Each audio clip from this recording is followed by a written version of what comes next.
Howdy. So I suppose I'm doing a bit of a continuation just for the sake of, I suppose, creating content and I suppose in a way telling my story about the woo-woo stuff that has happened in my life, because obviously I've said about the whole divine intervention thing.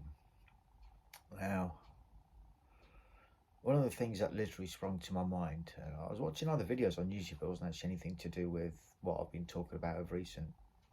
It's unrelated, more to do with what's going on in a faraway place where there just will not be peace because neither side wants to let up because reasons. What can you do, right? What we got here is failure to communicate. Some men you just can't reach. So you get what you have going on there right about now. Which is the way they want it? Well, they'll get it. Anyway, moving aside from that, because it's not my war for starters. One of the things that, well, when I was breaking up with, or I had broken up, or she dumped me, whichever way you want to look at it, doesn't really fucking matter at this point. It's ancient history.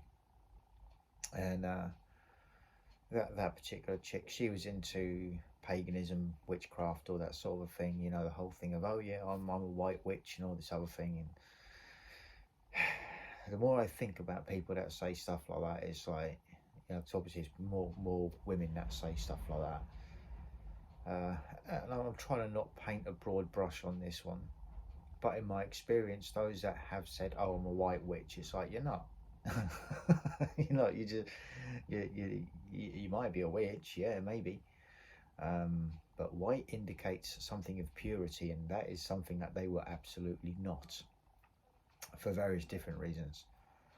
But anyway, when I was after I'd broken up, or she left me for another guy, that's basically what happened in a nutshell.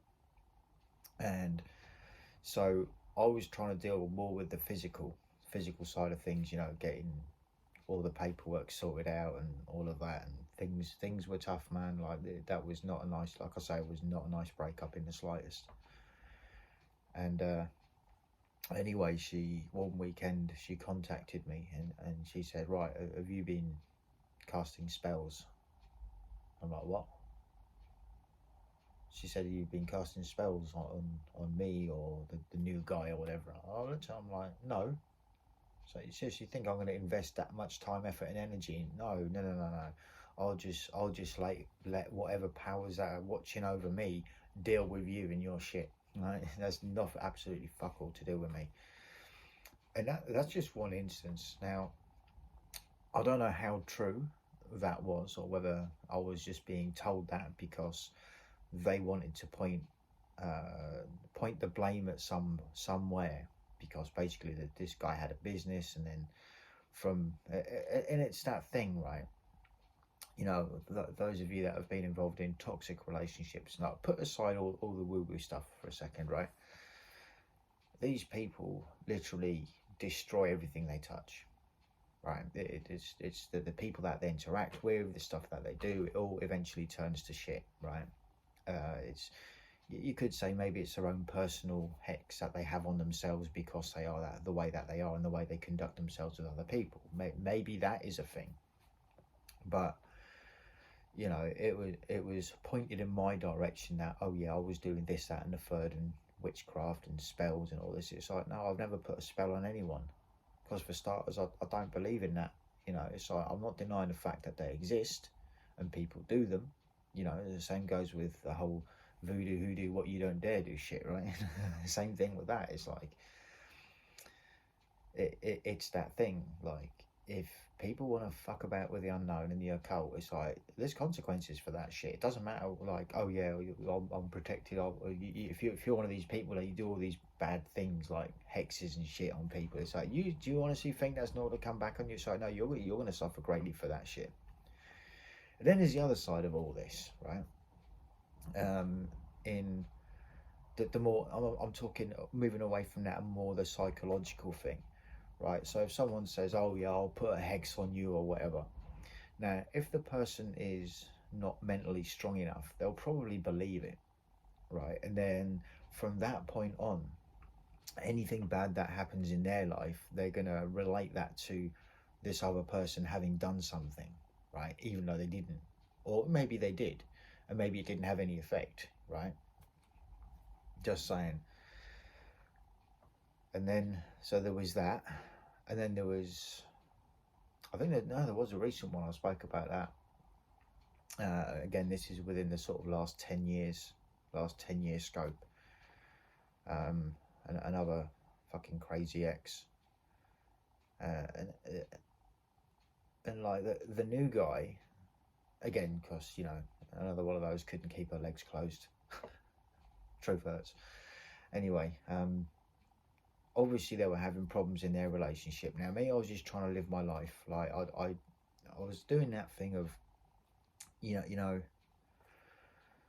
I'd called her out on a BS because I wasn't happy with the way the relationship was panning out, and I said, look, if you're not willing to start being a part of my life because I've been a part of yours, I've gone to your start, I've gone, you know, showed an interest in your hobbies and all of that, and you've never done the same. It's like, you won't get on the back of the bike with me, you won't come and see my friends with me, you'll have not, she wouldn't have anything to do with it, right? And yeah, so with that, after we broke up and she moved out and all this, I think I'd moved out as well, actually. I can't quite remember. I can't remember if I was still living at the same place or if we both moved out. But anyway, he messaged me. He was going on about, oh yeah, you and your voodoo shit or whatever. In fact, hang on. In fact, oh, is that switched on? Yeah, that's switched on. Guys, this is a problem with old phones. I've probably still got the message somewhere because I didn't delete it. Is where are we at? Come on.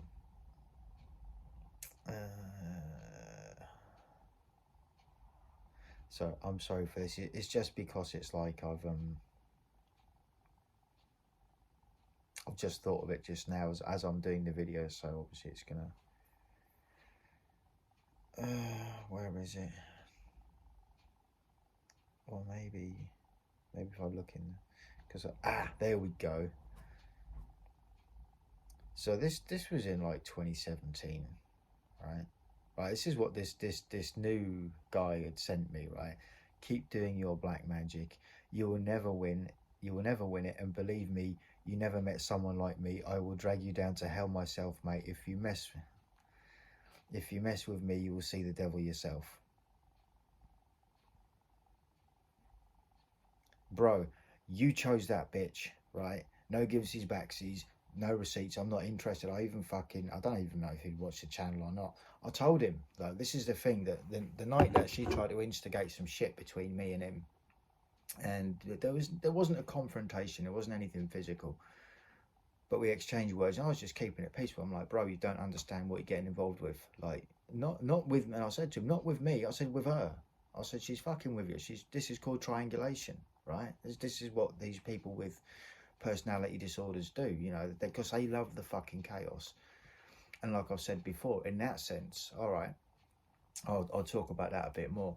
So you got two guys. Say we had fought it out, right? And this is the truth of this scenario. So we'll go with three different outcomes, right? Okay, so we got in a fight. We didn't, obviously. This is metaphorical. This is how it would pan out. So say there was a fight and there was an altercation, and say absolute worst case scenario, he unalived me, right? So there'd have been that particular night, there'd have been 4 witnesses, air quotes, 4 witnesses. So there'd have been the chick, her kid, the new guy, and the kid's boyfriend, right?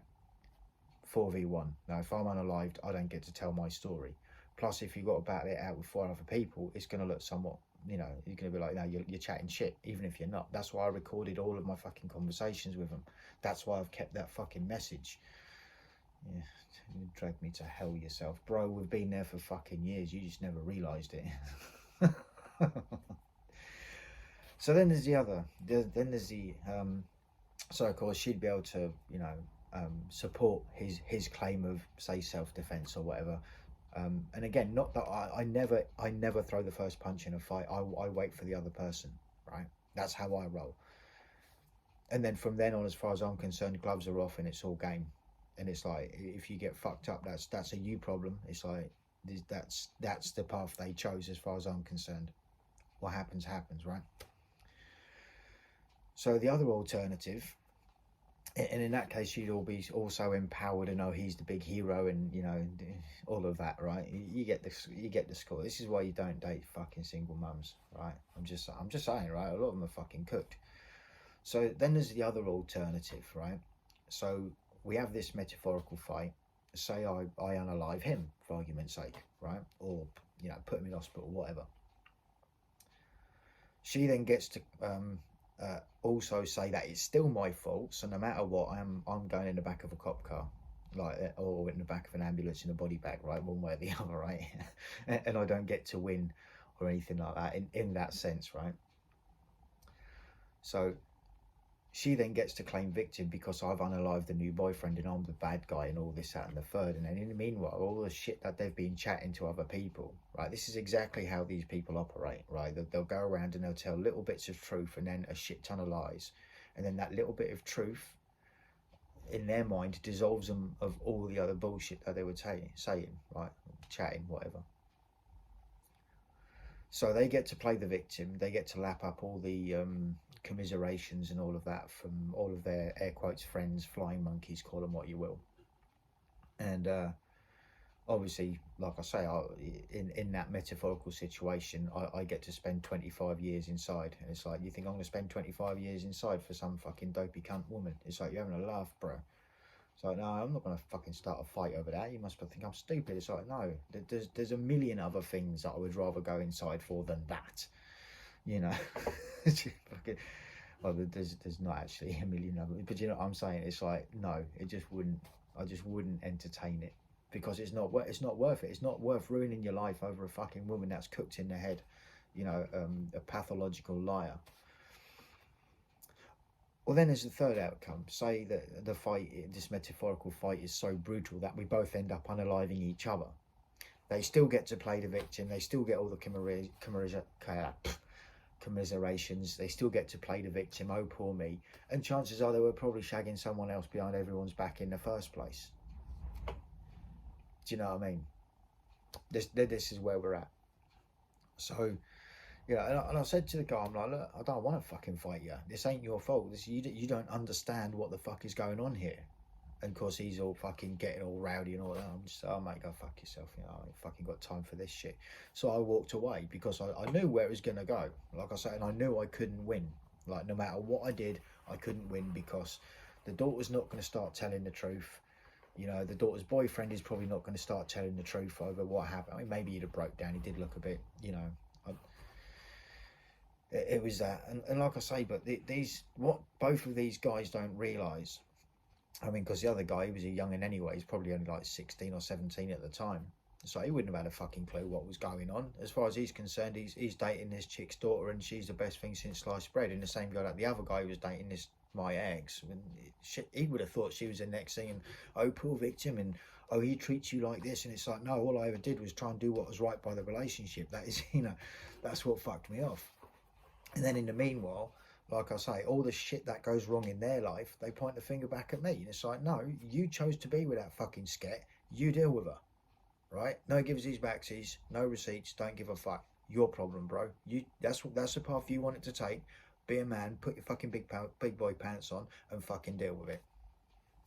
That's pretty much where it was at. But like I say, the amount of times that, you know, and again, with the whole, oh yeah, black magic, it's like, really, do you think I want to go down that path for that? It's like, no, it's like, you don't realise how, if you understand the air quotes laws of magic, as it were, you know, the fact that sometimes you're supposedly supposed to get it back threefold, other times you're supposed to get it back tenfold, and it doesn't necessarily have to affect you as an individual. It could affect your family members, your friends, your business, whatever.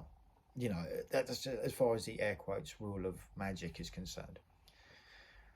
But yeah, it's just sort of like, yeah, a grown man, yeah, keep doing your black magic. It's like, bro, you're mental as well. Like, you're she's sending you off unhinged fucking thing as well.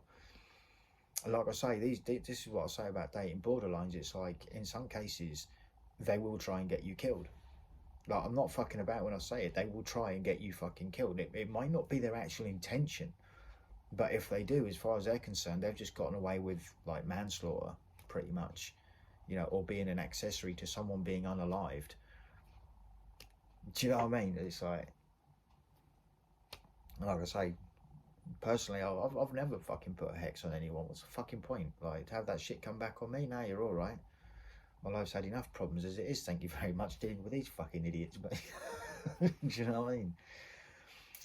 But yeah, just something else that I sort of wanted to talk about. Like I say, fucking, I'll drag you down to hell myself. Really? Fucking guy. Well, you know what, in all that, and again, because I do have a level of compassion for him, because maybe he was trying to do the right thing, right? Maybe he was being a nice guy, because undoubtedly, in the same thing that what she said to me, I said, what happened with all your other exes, like, oh, they're all bad, quote, or that they were all bad boys, they all ended up going into prison for one reason or another. Those were her words to me when I asked about, like, I wonder how, if that was true, I do wonder how many innocent guys got sent down for shit that they didn't do on the account of her fucking lying ass. But, then people are like, oh, why won't you date single mums? It's like, are you for fucking real? Because we've got this shit to fucking deal with, and a guy doesn't need that in their life. We want peace and quiet, for the best part. But they can't provide that, they can't. They're that cooked, they can't, man. So you're not going to get peace and quiet. You got to constantly wonder, are they texting someone else? Are they seeing someone else? Like, what bullshit argument are they going to come up with next? And like, it's just the juice really ain't worth the squeeze, man. It ain't worth the fucking squeeze. And what's worse in all of that is it's never their fucking fault as far as they're concerned, even though it is absolutely their fault, But yeah, it's just sort of looking back, man, like, fucking hell, I've got a message there, man. I fucking, I'm pretty sure I did this last time. I think I'll try and cover matey's number, because this isn't about doxing or anything, right? That's what it says there. That's what it says. That's what he sent me. Like, I weren't texting him. I don't ever text him back. It's like, fucking whatever, man. I'm not gonna waste my time talking to you. You're not gonna listen to me anyway. Like, fucking. It's sort of one of them. Sometimes I wonder, like, how did that pan out for you, bro? Was the juice worth the squeeze for you or not? Like, not that I'm not fussed. It's like, no, I'm glad to be rid of the fucking headache, drama, and bullshit. Double standards all over the place. Fuck that noise. I ain't got time for it. But yeah, that's what you can expect with borderline women. Or if they don't like being called borderline, okay, fucking crazy then, But anyway, yeah, I'll wrap this one up. Nice 20-minute long video, but yeah, just to do with like some of the woo-woo shit that people have pointed the finger at me. It's like, no, it's like these people carry their own. Maybe you could call it karma. Maybe it's that. No, I think there's a bit of a misconception with the meaning of karma. I suppose in that sense it kind of is, because they destroy everything they touch. They fuck up every relationship they get involved with. They're constantly manipulating and lying to everyone and about everything. And you can't take that shit seriously. It will literally drive you fucking crazy. Like, if you try and look for logic, this is what I'm saying. You can't find logic and reason where batshit crazy is involved. You can't. It is what it is. Anyway, I'm going to wrap this one up. That's all I wanted to say for this one. So if you guys have got any thoughts, comments, or opinions on this one, by all means, feel free. But like I say, these people get other innocent people unalived on the account of their bullshit, and they get to lap up the victim status and, oh, they're all poor me. It's like, fuck off, man. They start it 100% of the time. They fucking start it. But there's no accountability for them. And they are the worst kinds. Like, if you think the average woman lacks accountability, it's like, wait till you meet a fucking borderline. Oof, they are fucking something else, man. And maybe she was never diagnosed with that, and maybe I'm just like name calling, as it were. But like I say, when I did enough research into the patterns of behaviour in the DSM-5 and BPD, cluster B personality disorder, this is exactly where it was at, man. You know, it just, everything pointed in that direction. It's like, no, I'm not a professional. I'm giving my opinion. It's an unprofessional opinion, and I'm sorry, but you know, if you act in certain ways and you're ticking all the boxes on that DSM for one of these things, as far as I'm concerned, you know, you can call yourself cluster B, you can call yourself narcissist, you can call yourself borderline, histrionic, absolute fucking whatever. I mean, truth is, all of them kind of get, you know, because the histrionic is when they start acting all batshit crazy and over emotional and over dramatic about nothing. That's basically histrionic. It's like hysteria. So, anyway, I'm gonna wrap it up. 20 minutes of me mansplaining this shit to you guys. You know, this is where we're at. Anyway, thanks all for watching. Thoughts, comments, and opinions. Feel free to jot them down. Peace.